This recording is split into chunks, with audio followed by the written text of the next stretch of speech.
Hi, everyone. Welcome to Our Disabled Future, a series where disabled voices lead the way. I'm your host, Nico, and it is a good day for disability inclusion. Each day, during Disability Pride Month and beyond, I'm amplifying real disabled stories, where we are, where we want to go, and how the heck we're going to get there. Together, I hope. Sorry. Today, I'm thrilled to be joined by Esther. Since Esther can't speak much, she'll be sharing an audio file today to help her share her story. So I'm thrilled to hear more. Hi, Esther. Thank you for joining me. Tell us about yourself and about your disabled life.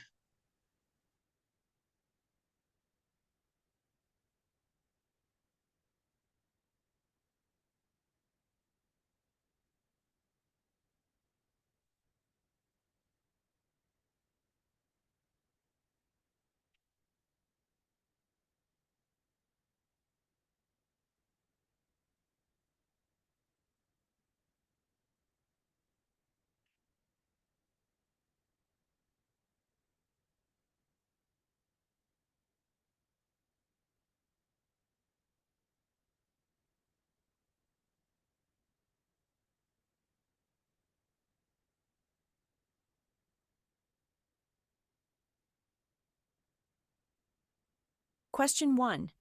Tell us about yourself and your life with a disability. Hello, everyone, and thank you for listening to me today. My name is Esther Klang, and I'm 30 years old.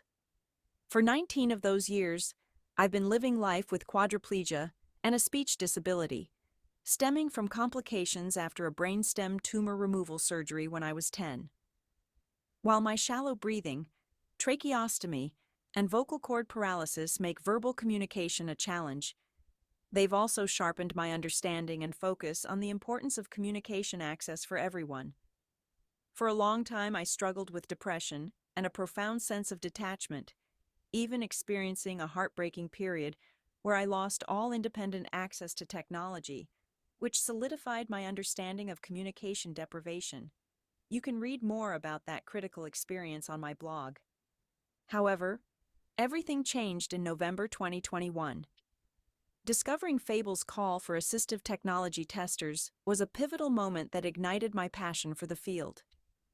Engaging with Fable and the accessibility community led me to LinkedIn, IAAP, and ultimately, my CPAC-C certification within just a few weeks. My life since then has been a dynamic pursuit of acquiring knowledge, characterized by continuous learning and advocacy in the areas of disability, accessibility, assistive technology, AT, and augmentative and alternative communication, AAC. I've been deeply committed to advocating for a more inclusive and disability-friendly world ever since. Question 2. What does a disability-friendly future look like for you? In my vision of a truly disability-friendly future, assistive technology is not just available, but affordable, universally accessible, widely accepted, and seamlessly integrated into daily life, empowering everyone. Beyond that, it would be a future where disability is genuinely normalized and simply part of the human spectrum. There's no gawking, no fear, and no hesitation when interacting with a disabled person. Our identities are recognized as whole, encompassing our disabilities, just as one acknowledges someone's hair color or religious background. People will understand that a disability is just one characteristic among many, integral to who we are, but not defining our worth. Crucially, this future has no place for harmful narratives like the religious model of disability. The idea that disability is a divine punishment and that you must have done something awful for God to punish you like this. That notion, which I personally endured from teachers, must be wholly eradicated. We would move beyond shame and towards inherent respect, dissolving the awkwardness and fear that often arise when disabled individuals are encountered. Instead, disability will be acknowledged as a natural part of human diversity, no different than any other personal trait, and cleansed of destructive beliefs that have inflicted so much pain and judgment. Question 3. How can we make that future a reality? The path to this future boils down to one critical factor: education. We must compel people to truly care and to grasp the fundamental truth that disability can affect anyone at any time. It's about cultivating a deeper understanding and empathy within the general population. When individuals understand that they too might one day depend entirely on others, on assistive technology, and on alternative and augmentative communication 24/7, that personal connection will spark the urgency and commitment needed to build a genuinely inclusive society. We need to foster a universal sense of shared responsibility and awareness, preparing our collective consciousness for a more accessible world. Question 4. Brag about yourself. Where can we find you online? It's a bit unusual for me to brag, as I've historically been quite private, especially before I discovered Wandercraft's Atalante X exoskeleton, which pushed me to share more. But I'm incredibly proud of the progress I've made and the community I'm building, and I'm now embracing a more public role. I'm excited about the work I'm doing and the conversations I'm fostering, and I invite everyone to connect with me.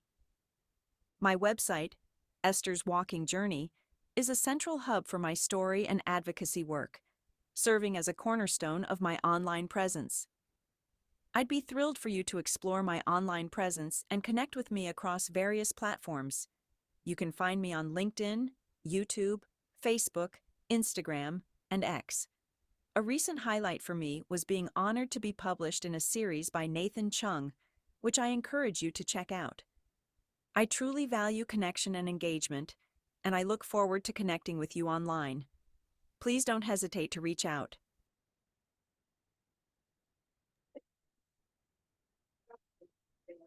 Thank you, Esther. That went really smoothly.